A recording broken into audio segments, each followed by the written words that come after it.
Mesdames et messieurs, bonsoir et bienvenue à cette émission de On s'en parle. C'est la deuxième émission spéciale des 35 ans de vie politique de M. François Gendron, député du Parti québécois en Abitibi-Ouest et vice-président de l'Assemblée nationale. M. Gendron, bonsoir. Bonsoir, M. Lacasse. La semaine passée, on était à votre première émission spéciale. On a parlé de beaucoup de choses, mais on a encore beaucoup de pain sur la planche parce que 35 ans de vie politique, ce n'est pas comme 35 mois. Pas tout à fait. On ne peut pas résumer ça en l'espace de quelques minutes seulement. Alors, on en était rendu un peu là avec le décès de M. Lévesque, sa maladie. Tu es rendu seulement en 85. On était rendu exactement, puis il faut se rendre en 2011. Ouais. Alors, suite au départ de M. Lévesque, il y a eu une course à la chefferie, et c'est tout à fait démocratique. L'élection de Pierre-Marc Johnson comme chef du Parti québécois, est-ce que ce fut un bon choix? Est-ce qu'il fut un bon chef? Je pense que c'était un bon choix. Est-ce que ce fut un bon chef? Non. Mais pas à cause de M. Johnson. C'est que rapidement, les conditions se sont détériorées. Et je le dis, moi, qui connaissais ma franchise, là, il s'est passé ce qu'on vit aujourd'hui. Et là, je faisais une petite plongée en 2011. C'est beau, c'est beau. Et j'ai eu l'occasion de le dire au caucus il y a 2 jours. C'est plate, ça n'a pas de bon sens, mais on ne peut pas constamment remettre en question le leadership de nos chefs. Et vous m'avez posé une question honnête. M. Johnson avait, d'après moi, les compétences requises pour être un chef qui aurait rayonné davantage s'il avait eu un meilleur support du parti. Et à l'époque, le parti était quand même relativement fort en termes de militantisme, sauf que il y avait toute l'amertume du départ de M. Lévesque dans les conditions que ça s'est fait, son décès. Donc, il y avait plus... Le parti était devenu très critique sur l'option, très, très, très critique. Et là, il y avait comme une espèce de hâte de repositionner d'une façon plus forte, parce que notre raison d'être, il faut se rappeler. Puis il faut être honnête, le peuple, là. Il y a la gouvernance de l'État, mais il y a le ciment de notre option qui s'appelle un pays complet. Et il trouvait que M. Johnson, à cet égard-là, était passé mordant. Okay. Donc, ce n'est honnêtement que là-dessus que j'ai répondu. Il y a eu des conditions de parti difficiles, mais si le parti avait été moins intransigeant sur l'angle de l'option, est-ce que M. Johnson, Pierre-Marc, aurait pu faire une meilleure performance de chef et de premier ministre du Québec? Parce que là, il a été pas longtemps premier ministre. Non, c'est battre, a perdu le pouvoir en 85. On en vient là, M. Gendron. On en vient en 1985. Élection de 85 où le Parti québécois est défait. Le Parti québécois perd le pouvoir et puis il s'en va pour les 9 prochaines années au purgatoire. Comme je le dis votre souvent. Expression, exactement. J'ai repris votre propre expression, M. Gendron. Alors, vous êtes 9 ans dans le purgatoire. Inutile de vous demander, ce fut long? Je pense que la réponse est oui. Bien, la réponse est oui, mais en même temps, c'est un lieu, je ne sais pas si ça va être de même dans la vraie vie, l'autre vie, puis là, je veux pas, on n'a pas le temps, donc on ne parlera pas de ça. Mais une chose qui est sûre, puis là, trêve de plaisanterie, c'est formateur, l'opposition, quand on l'a fait avec beaucoup de professionnalisme, avec beaucoup de détermination, petite équipe, mais un peu ressemblait à l'équipe 70-76. Moins de monde, moins de recherchistes, faut que tu travailles, tu as plusieurs dossiers, puis il faut être solidaire, il faut marcher ensemble. Les fesses serrées. Et c'est ce qui est arrivé. Brassard, Chevrette, Gendron, Rochefort, Filion. Bon, là, on déboule, ça marche plus avec M. Johnson, course à la chefferie, M. Parizeau arrive. Mais les 9 ans de purgatoire, là, on a raffermi nos positions, puis on a remonté tranquillement le membership, on a remonté tranquillement le financement du parti. Puis quand il est arrivé l'élection de 94, même chose que 81. Est-ce qu'on savait qu'on avait des très, très, très grosses chances de former le gouvernement? La réponse est oui. C'est ce qui est arrivé parce qu'on a fait le travail de base dans l'opposition. Monsieur Gendron, dans ces années-là, et je parle de 85 en particulier, est-ce que vous avez pensé à une fin de carrière pour vous? Oui, parce qu'il est arrivé une période très difficile dans les années qui ont suivi 85 et suivantes. J'ai été 4-5 ans médicamenté. Ça ne me fait rien de le dire parce que ça fait partie de ma vie. J'avais travaillé très fort sur le choix des régions. J'avais abusé, je me rappelle une fois, là, on était 32 fins de semaine d'affilée, déjeuner en travaillant, dîner en travaillant, souper en travaillant, pas de fin de semaine de congé. On pousse le bateau, puis là, j'ai développé ce qu'on a appelé une maladie psychosomatique qui s'appelait la maladie du trouble de panique, qu'on pensait la traiter d'une façon médicamentée. Ça n'a pas marché. Puis ça a été long, puis j'ai traîné, puis oui, j'ai failli dire, ben c'est assez. Mais heureusement, j'ai pris les bonnes décisions avec l'aide des professionnels de la santé. Et en prenant les bonnes décisions, je me suis retapé, puis en 90, 91, je n'avais plus cette dépendance aux médicaments, je n'avais plus... j'avais encore des difficultés pour être trop impliqué, trop anticipatif, mais j'ai été capable de le contrôler et je suis revenu parfaitement. Puis là, j'ai mis l'exercice à mon rendez-vous, puis plus, puis attention à l'alimentation, puis essayer de dormir, puis arrêter de se lever à la nuit parce que j'avais supposément une bonne idée. La nuit, là, il faut que tu récupères. Exactement. Monsieur Gendron, ce fut une période quand même pour vous difficile dans ces années-là. Et vous en parlez ouvertement, et je vous en félicite aussi, parce qu'il y en a des fois qui n'aiment pas parler, mais vous êtes un homme public, vous êtes un homme du peuple, alors vous aimez que les gens sachent quand ça va bien, mais vous aimez que les gens sachent quand ça va pas bien aussi. Et c'est votre franchise. Oui, puis un homme public, il doit vibrer aux réalités de son milieu, mais en même temps, il doit avoir la même franchise de ce qui se passe pour lui-même. Moi, je dis, je représente ces gens-là, j'y mets le maximum, mais en même temps, ces gens-là ont des fois le droit de savoir qu'est-ce qu'il y a là, pourquoi il a l'air à être moins à nous autres, alors que j'étais tout autant à eux. Mais il est arrivé des situations réelles. Et je répète, je l'ai dit au tout début dans l'autre émission, mais les gens doivent s'en rappeler. On ne peut pas constamment dire « je fais un petit bout, puis je lâche, puis je recommence, puis j'arrête, puis tout ça ». En politique, la durée pour réaliser des affaires, pour performer, puis ce que j'appelle développer ta zone d'influence, ça ne se fait pas en 6 mois. Ton réseau d'influence, qui en bénéficie? C'est pas celui qui vous parle, pour le vrai. Moi, mon influence d'aujourd'hui est au service de mes commettants. Si je peux gagner encore pas mal de dossiers, puis j'en gagne plus que j'en perds, un exemple assisté là, il y a 30 secondes, c'est parce que j'ai encore une bonne zone d'influence. Voilà. Sur mon black, il faut que je la compte, elle va être courte. Sur mon black, hier, quelqu'un, parce qu'il savait que je vivais des troubles, il m'a envoyé une note, il dit « Te rappelles-tu? On avait un problème, puis c'est à l'évêché avec un achat de terrain, puis c'est Monseigneur Hamelin, Jean-Guy, que j'ai toujours aimé, qui m'a envoyé une note. Il dit « Moi, j'ai eu une pensée aujourd'hui pour toi. » Puis il dit « Je t'avais rencontré dans un avion, dans mes déplacements, puis on avait un problème avec le trésor. Je t'ai compté ça. 2 jours après, tu me rappelles. Tu m'avais donné le bon contact. Une semaine après, on a signé, on a réglé. Il dit « T'as sauvé telle affaire. » Et il avait raison. Mais c'est parce que ça fait plaisir de se faire dire ça. Oui. Sans aucune vanité, rien. Je veux dire, là, ça fait plaisir de se faire dire ça. Ça veut dire que là, j'ai encore aidé quelqu'un, j'ai aidé une communauté, j'ai aidé... Oui, ça fait plaisir. Ça on est au service. Un député qui n'est pas au service de son monde, ses commettants, puis il ne gagne jamais de dossier. Je me repose la question, mais ce que je fais là. Monsieur Gendron, on sait que vous êtes le doyen, vous êtes le 3e actuellement dans les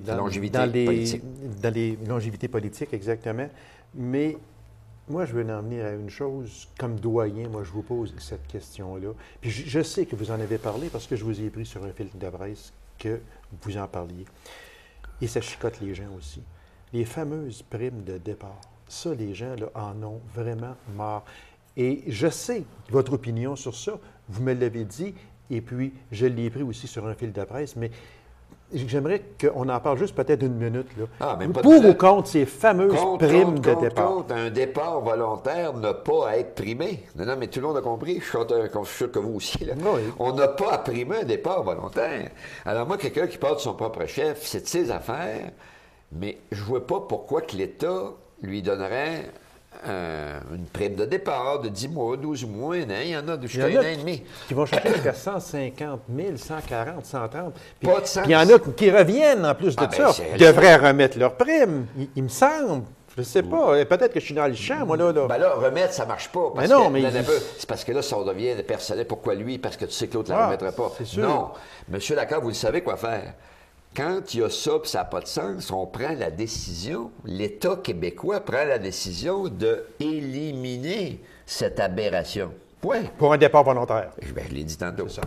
OK. Point. Alors, à un moment donné, c'est clair. Moi, j'en connais que une fois, 2 fois, il y en a qui en ont eu 3. Monsieur Gendron, toujours comme doyen, quand un député est élu pour une cause, habituellement, c'est pour une cause, c'est pour un principe, c'est pour un parti, c'est pour un programme. Puis, ce même député-là décide, moi, j'en ai assez, je m'en vais siéger comme député indépendant. Votre opinion sur ça? Mon opinion très simple, c'est qu'il devrait repasser par ce qu'on appelle L'électorat. la sanction démocratique qui s'appelle l'élection. Vous, là, vous êtes candidat avec nous dans l'équipe du Parti québécois. Vous avez une affiche, Gabriel Lacasse, Parti québécois. Vous faites élire pour vous un peu le programme, le chef, mais surtout l'étiquette du parti. Vous décidez que ça ne fait plus votre affaire, vous avez le droit. Mais il faut aller rechercher le mandat populaire. Okay. Point. C'est ça. Monsieur Gendron, reprise du pouvoir du Parti québécois en 1994, et M. Parizeau vous nomme ministre des Ressources naturelles. Entre autres, on vous doit sommet forêt privée, création de la Commission de l'énergie. J'aimerais qu'on parle de ces deux choses-là surtout. Bien, sommet de la forêt privée, vous faites bien parce que c'est quand même quelque chose. C'était le premier au Québec. 3 jours, tous les intervenants, très exigeants, mais c'est le résultat. Ça a donné comme résultat de réduire la pression sur la forêt publique parce que quand on a fait le sommet, l'apport des boisés privés dans l'aménagement des scieries, des papetières était de l'ordre de 8 à peu près, puis on l'a monté à 18-19. Donc, moins 10 de pression sur la forêt publique, c'est un geste axé sur le développement durable. Pour quelqu'un qui essayait de nous accuser quand il était au pouvoir de saccageur de la forêt, c'est pas pire. Ça a donné aussi les agences de mise en valeur. Il y avait un préfet ici que vous connaissez, M. Rancourt, il dirait certains qui s'en rappellent. Volet 1, volet 2, volet 3, ça a généré de l'activité économique et c'est le sommet sur la forêt privée qui a créé ça. L'autre affaire, vous allez dire la politique énergétique. Oui, j'ai créé la première table avec M. Alban Amour qui l'a présidé, un forum énergétique extraordinaire où on a mis les intervenants, grands consommateurs, écologistes, centrales syndicales, tout ce qu'on appelle normalement les consensus sociaux sur une politique importante pour le futur.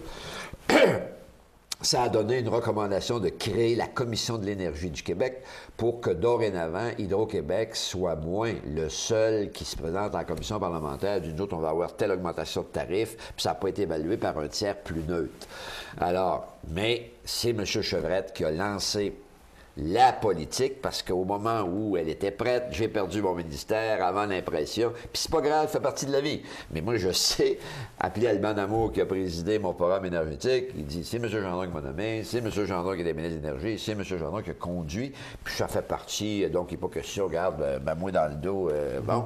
Mais c'est ça pareil quand on a à faire un bilan sur ma carrière. On est rendu, M. Gendron, en 1995, et vous me voyez venir, j'en suis persuadé. Ah oui, la grosse affaire, là. Un autre référendum, le Parti québécois passe à 40 quelques mille voix et des poussières de réussir à atteindre son but, son objectif. Amère défaite? Oui. Ah ouais, 95, très Parce que là, réellement, là, vous pensiez pouvoir l'avoir, comme on dit. Oui. Contrairement à 1980, où vous alliez voir combien pouvait être de votre côté. Mais là, c'était plus ça. Tout à fait. 95, très amère défaite pour 3 raisons. Vous venez d'en dire une. On était sereinement convaincus qu'on pouvait franchir le Rubicon. Pourquoi amère défaite? Parce qu'il y a eu du trichage de règles démocratiques.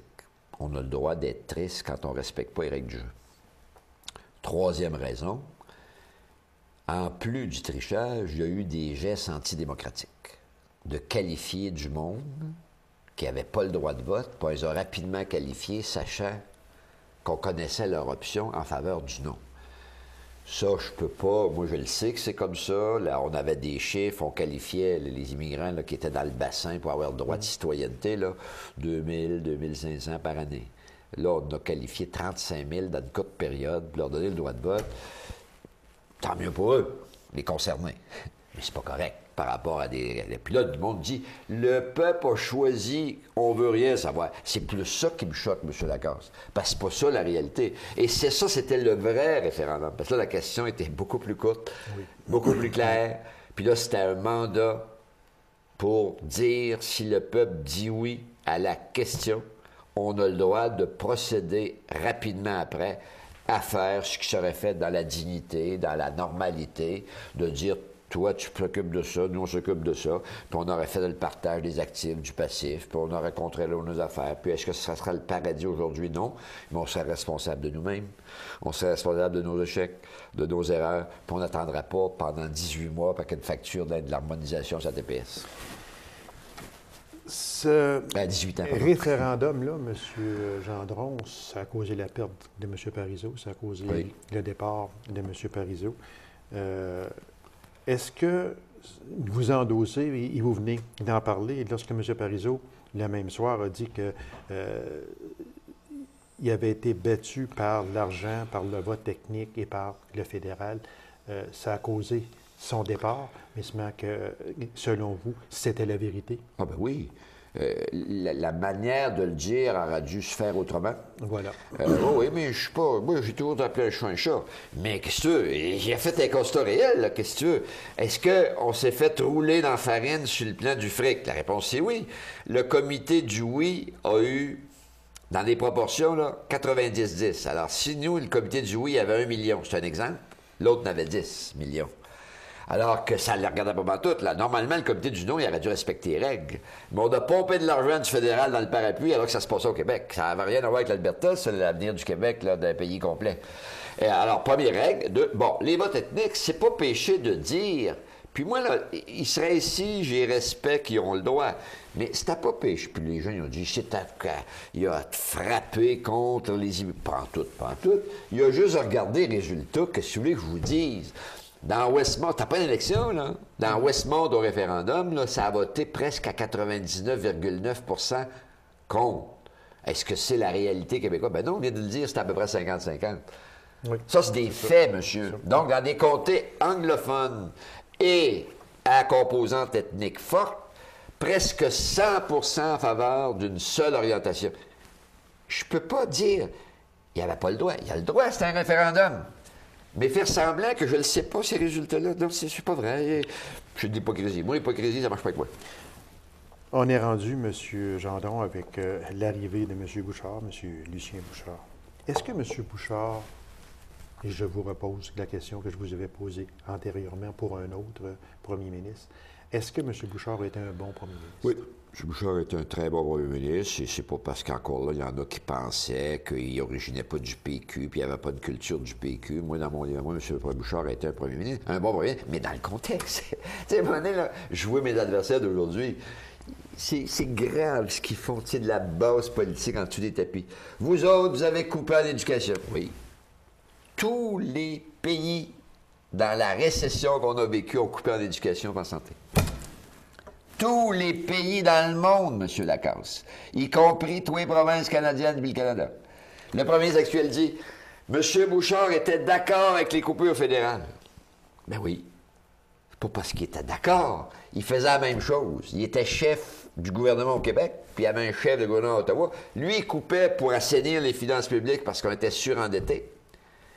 Puis le fédéral l'aurait pas fait. Où il fait, puis lui, c'est un câble, puis nous autres, incorrect. Oui. Donc, il y a un bout pour dire n'importe quoi. Mais M. Bouchard, est-ce qu'il a subi, rappelez-vous, le grand sommet qu'il a pu finir sur le déficit zéro, l'objectif du déficit zéro?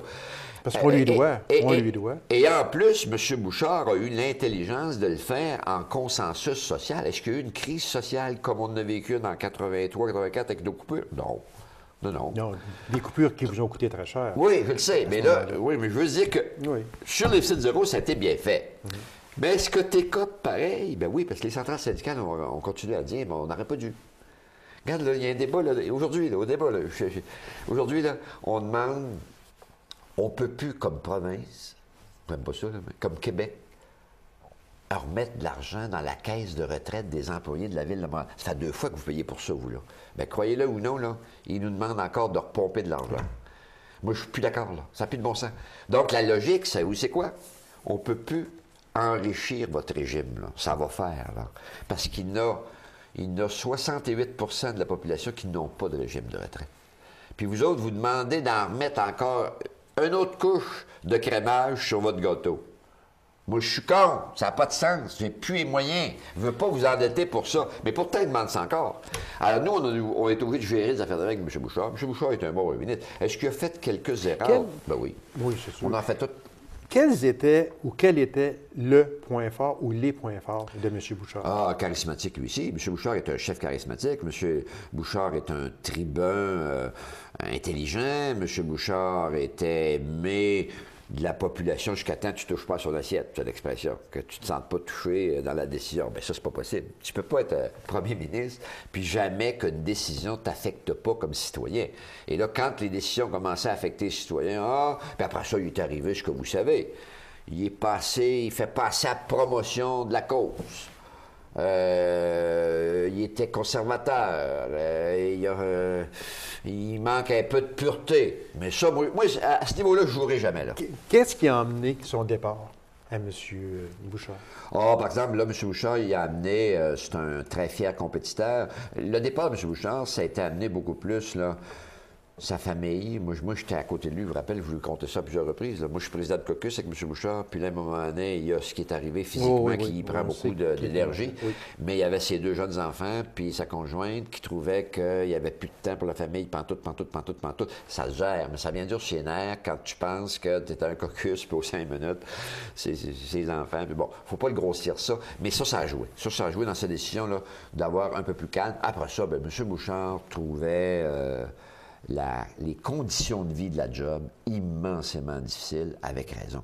Pour lui, compte tenu de ce qu'il y avait, et compte tenu que M. Bouchard est un type qui aime beaucoup lire, M. Bouchard se contente de 4-5 heures par nuit, puis en même temps, M. Bouchard voulait retourner à la pratique du droit, puis lui, il y avait une espèce de défi là, d'avoir une vie où c'est plus lui-même qui fait son agenda. Qui peut gérer son temps. Ouais, plutôt que la vie publique commande l'agenda. De 2001 à 2003, vous retournez au Conseil des ministres comme président du caucus. Oui.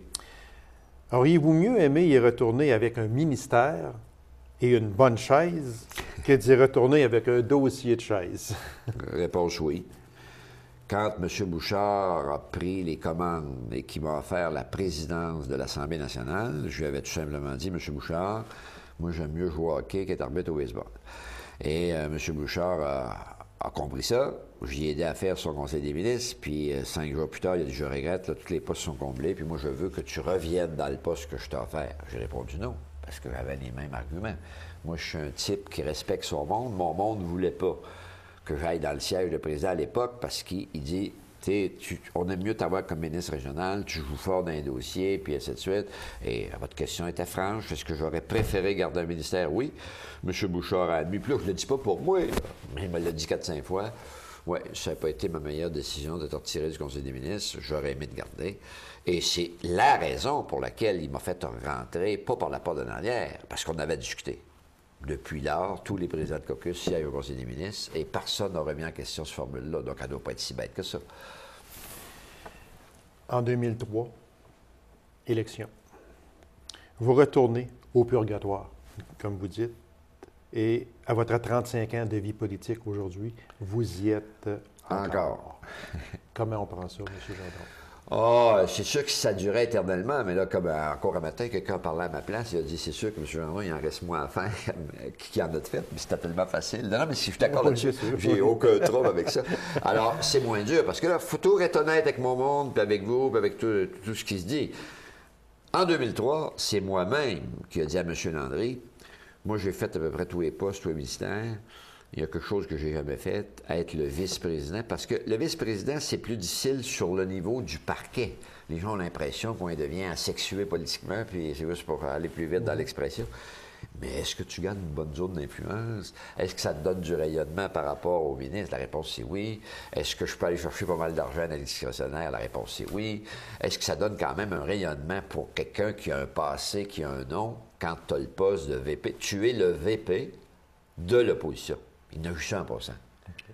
Puis on était 51, donc c'est pas si pire que ça. T'es le 1 du 51. C'est un bon ratio. Oui. Alors, moi, j'ai demandé à M. Landry, j'aimerais ça. Est-ce qu'il arriverait de décision qui n'est pas prise, pour laquelle je réfléchis, qui ferait que je continue? J'ai pas dit ça. Mais si ça arrivait ça, je peux vous dire que là, j'aimerais mieux retourner jouer un petit peu au hockey. C'est une image. Avec une bonne rondelle puis un bon hockey. Ah, ben là, ça en fait un bon équipement. Monsieur Gendron, dans 35 ans de vie politique, vous en avez vu, excusez l'expression, mais des vertes et des pas mûres, c'est certain. Moi, si je vous demandais votre plus beau moment dans ces 35 ans de vie politique. Ah, de loin, de loin, de loin. Qu'est-ce que c'est tellement sain, humain. Le plus beau moment, c'est mon entrée au Conseil des ministres dans l'équipe de M. Lévesque. Parce que c'est le propre de n'importe quel député qui veut être performant, respectueux avec son monde, être reconnu pour ce qu'il accomplit, d'accéder au sein des saints. Donc, la première fois que tu le fais, c'est ta plus belle joie, ta plus belle réalité. Parce que je vais aller vite. Le deuxième plus bon moment, c'est de gagner des gros dossiers d'envergure pour ton monde. De gagner des dossiers d'envergure pour ton monde. Donc, je ne referai pas toute l'histoire, mais Donahue, les sorties de village asphaltées, Biblio, Bédin et parce que l'aéroport de la salle de spectacle. Il y en a eu beaucoup, oui. Bon. Troisièmement, c'est ton picot national. Moi, le choix des régions, là, il était à la bibliothèque de l'Assemblée nationale, c'est marqué « Publication de M. Gendron, ministre d'État à l'aménagement ». Bon, Aménager l'avenir, quand j'étais ministre d'État à l'aménagement et développement régional, c'est une publication que j'ai faite. Est-ce que je suis content de ça? Oui, parce que là, j'ai laissé un peu ma marque, entre guillemets. Mais là, j'ai laissé ma marque dans le national, dans l'ensemble du Québec. Moi, quand je me promenais avec ma fille à Montréal, parce qu'elle ne savait pas ça que j'avais négocié une entente culturelle avec le maire Drapeau, comme ministre de l'OPDQ, puis elle a vu un immense panneau bleu, puis c'était marqué « Merci, M. Gendron, votre contribution ». C'est évident qu'elle était contente de ça. Puis là, c'est pas grave, là, mais est-ce qu'il y a quelques réalisations qui sont inscrites dans la mémoire du Québec? La réponse est oui. Donc, vous avez eu certainement beaucoup plus de beaux et de bons moments que de mauvais moments. Ah oui. Mais juste un seul mauvais moment, parce que le temps nous presse, M. Gendron. Ah, les mauvais moments, il y en a eu quelques-uns. Le décès de M. Lévesque, c'était un mauvais moment. La perte de référendum 95, c'est un très mauvais moment. L'exclusion par M. Bouchard de ma présence au Conseil des ministres quand il est arrivé, c'était un mauvais moment. Alors, je sais. Mais dans la balance, est-ce que je suis fier de ma carrière, puis il y a eu plus de bons moments? Ben oui, sûrement. Parce que je suis fier de ma carrière professionnelle. Une question à rafale, 30 secondes seulement, M. Gendron. La démocratie au Québec s'est-elle dégradée? Oui. Oui, parce que je m'avais dit, oui, elle s'est dégradée parce qu'il y a encore des professionnels de l'information. Mais avec l'information continue, obligatoirement, elle s'est dégradée parce que je viens de vivre quelque chose, je n'ai pas le temps de compter. Mais je viens de quelque chose de complètement aberrant. J'ai jamais dit ce que j'ai vu dans le front page de la presse. J'ai jamais parlé de ça. Pourtant, front page, Gendron a dit ça. Puis ce qu'on dit, je n'ai même pas parlé. Et les deux personnes qu'on met dans l'article, ni un ni l'autre n'a été contacté par le journaliste qui dit qu'on a dit ça. Quand on est rendu là, si c'est pas fait du monde... Une dernière question, M. Gendron. Qu'est-ce qui vous reste à accomplir après 35 ans? Ah, bien, il reste toujours de l'amélioration des dossiers. Est-ce que je suis déçu, par exemple, à Amos, qu'un certain nombre de dossiers ne se règlent pas, même si moi, j'ai tout fait ma job? Le ministre régional me dit, sois patient, tu vas m'avoir avec toi. Et là, je parle de la réfection de l'aréna d'Amos, la piste de l'aéroport à Amos, le dossier que lundi, on va être obligé de descendre, là, 3 municipalités qui niaisent, on lui fait gaspiller de l'argent inutilement. Mais c'est pas des affaires extraordinaires, mais pour eux, c'est des affaires importantes. Et il restera toujours des choses à régler. Plus, c'est clair que moi, j'aurais aimé progresser plus vite sur l'angle du pays complet.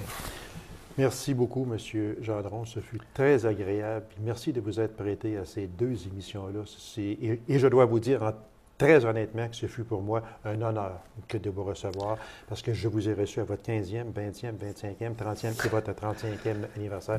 Alors, je vous remercie. Puis, croyez-moi, ça me fait vraiment chaud au cœur. Merci, M. Lacorde, mais moi, je peux dire à ce monde-là qui écoute, parce qu'il y en a quelques-uns qui doivent écouter ça. Il y en a beaucoup, M. Gendron. Oui, mais tant mieux. Mais moi, je peux vous dire, c'est toujours un honneur de vous représenter. C'est toujours un honneur parce que je sens ce beau lien de confiance et voyez ce que la confiance peut faire. M. Gendron, ce serait utopique certainement que de vous souhaiter un autre 35 ans de vie politique. Faites pas ça, par exemple. Mais une chose que je vous souhaite en toute sincérité, c'est la santé, M. Gendron. Ah, merci, parce que oui, je suis chanceux là-dessus. La santé, là, quand tu es accompagné par ça, et que ça donne du guts pour accomplir. Merci beaucoup, M. Gendron. Merci. Alors, mesdames et messieurs, merci d'avoir été là pour ces deux émissions spéciales sur les 35 ans de vie politique du député de l'Abitibi-Ouest, M. François Gendron. Je vous remercie beaucoup et je vous souhaite une bonne semaine et on se revoit la semaine prochaine. Au revoir et merci.